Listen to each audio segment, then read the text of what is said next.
Proportional Response. Book 1, Chapter 12, Part 10, A Trap is Sprung.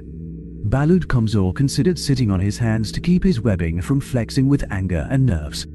He looked out over the council chamber at the various ambassadors, and then at Kilintar, standing smug on his lectern. That rice he wanted to sell us, it is human rice. The scans from the samples confirm it, as if I needed that with what the lizard said during our meeting. Everything in Henry's emails came out in that meeting. The old buffoon let it all slip. He said exactly what the humans' messages said he would. I just wish Henry hadn't insisted that we forgo face-to-face communication in advance of today's council meeting. I would have liked to talk all of this out. For the sake of my nerves, if for no other reason. The council meeting had seemed to drag on even more than usual, with the various ambassadors droning on about the items they were voting on this month as if they actually cared. The scheduled votes finally concluded, and Kilintar made to close the meeting. Something seemed off about the man, but it had seemed so since the rumors began to circulate about his marriage. Quite the scandal among his kind, from what I understand. What a backwards culture to condemn a man for marrying whom he wills, prostitute or no. He still seems to hold power, however, and I had to deal with him. Kilintar made the call for further business to be brought before the council, and Balud slammed his hand down on the booth's communication button. Kilintar hesitated before he hit the dismiss button. Strange, I have always had to race him to the button when I wanted to bring something up before. He put one eye on Kilintar and the other on Henry as he spoke. I have a point of order, Prime Minister, and wish to call for a vote. Kilintar turned, slowly, and made a show of looking affronted at being interrupted, but spoke in carefully neutral tones. We recognize the right of the Arabso ambassador to interrupt at this time, though you know there are limits to the number of such interruptions you are allowed. As I recall, you are on your last one for the next full year. You are sure you wish to use it? I ask this as a courtesy, of course. Nervousness. He knows that something is up and is trying to discourage me. Oh, you big dumb lizard, I have you now. He hit a few buttons on his console to forward the information his investigations had turned up to the other ambassadors. I vote on an investigation of the Elton Republic for gross violation of human domain and of the Commodity Accords. With this investigation, the Arabso Combined shall prove that the Alton stole, without remuneration or recourse, a number of high-performing food crops from human dominion, and are now in the process of attempting to use those food crops to undercut human markets. This sort of investigation takes time, of course, and Kilintar interrupted. Will be completely unnecessary. The Zoltan Republic freely admits to be in possession of all of seed for all of the crops outlined in this report, and for doing our best to commercially exploit them without remuneration to the original human possessors of the seed stock. We can't give those humans remuneration for a simple reason. They are dead. The word rang across the chamber, and he felt his stomach sink. Henry had recovered quickly from his initial reaction and sat stock still with a completely unreadable expression. Kilintar continued. You may recall a military action that the Zoltans took against a certain human colony some time ago. Those seed crops were claimed, at the time, as spoils of war. Ah, I have him after all. He drew himself up to his full height and opened his mouth to speak. But he saw Henry shake his head ever so slightly, and that gave him pause.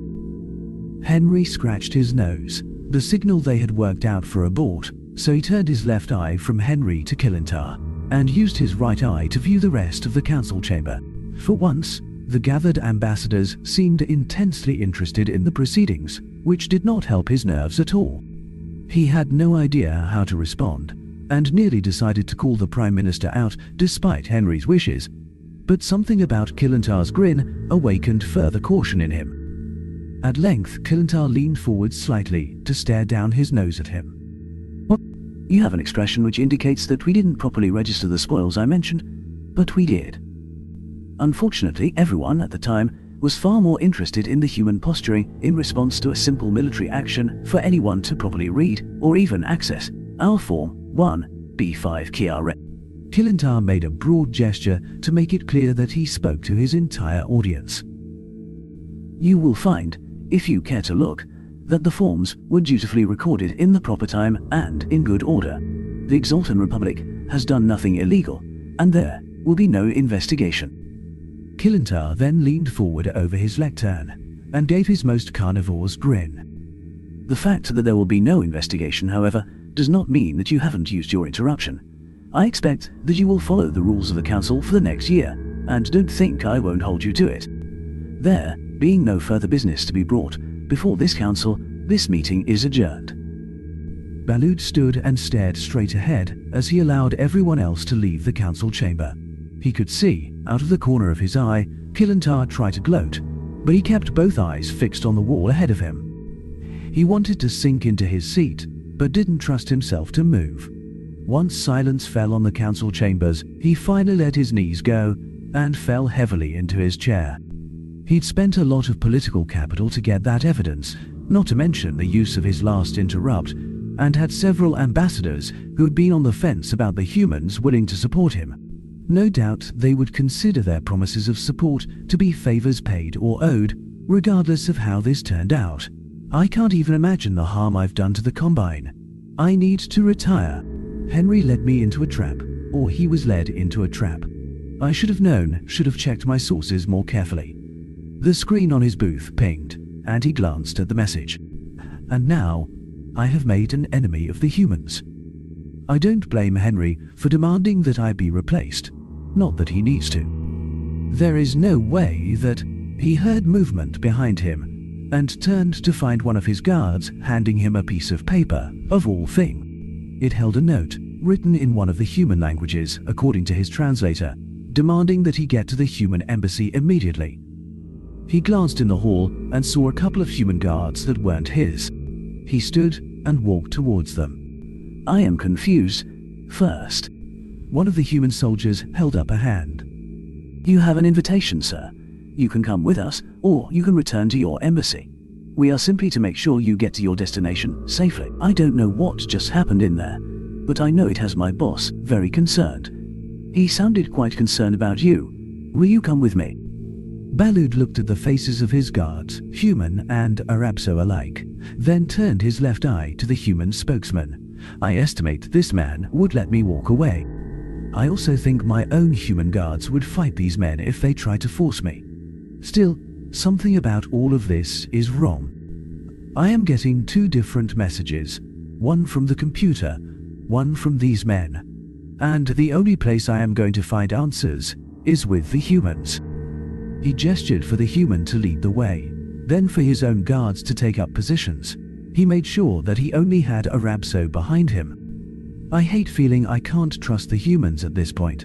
They have been loyal so far, to the point that we were willing to teach them hand speech. Still, I don't understand what is going on here, and fear that the bottom of this water is far deeper than I want to swim. He put his hands behind himself and gave orders to tell the Combine that he was compromised if he didn't return to the embassy within 4 hours, and that, if that happened, the Combine should consider the humans their enemy and take all steps to protect themselves. He heard one of his guards fall out of formation and knew it'd be done, but he kept his eyes on the humans. If it is my last service to the Combine, so be it. The walk to the human embassy was uneventful, and he was escorted directly to Henry's private office. The man looked up from his computer and spoke with annoyance in his voice. What the hell, Balud? First, you stopped answering my emails, then you stopped showing up here, and now you take direct action in the council against these Alton without even consulting me, supposedly on my behalf, and involving matters that, frankly, were none of your damn business, and you seem to expect me to take some part in it. Have you taken leave of your senses? Balud felt his eyes track one up and one down for a moment, a signal for confusion, then spoke. I do not understand your last statement, Henry. I think we may have a translation error. Henry shook his head. Have you gone crazy? Lost your mind? Is your brain malfunctioning? Balud moved his eyes out then in, the equivalent of a human shaking his head. Oh, I had read some reports about how you humans have issues like those with your minds, but frankly, I didn't believe it. If an Arabzo mind or the mind of most sapiens for that matter, develops those sorts of problems, then tendency is for the brain to shut down and die. That said, no, I have not gone crazy, as you humans call it. I am terribly confused, however. You and I have been in constant email communication about this matter for over 2 weeks, and now you are telling me you haven't heard from me at all. Henry's face changed color. It was not something that Balud had seen in a human before, not like this. He'd seen his guards get a little red in the face from exertion or agitation, but he'd never seen a human face turn pasty white. He nearly leapt to his feet in alarm, afraid that Henry had developed a medical issue, but Henry shook his head and hit some buttons on his desk. A holographic display lit up between them, which Henry studied a few moments. He then hit another button on his desk and spoke. I need Jake in here, right now. I think we have a problem.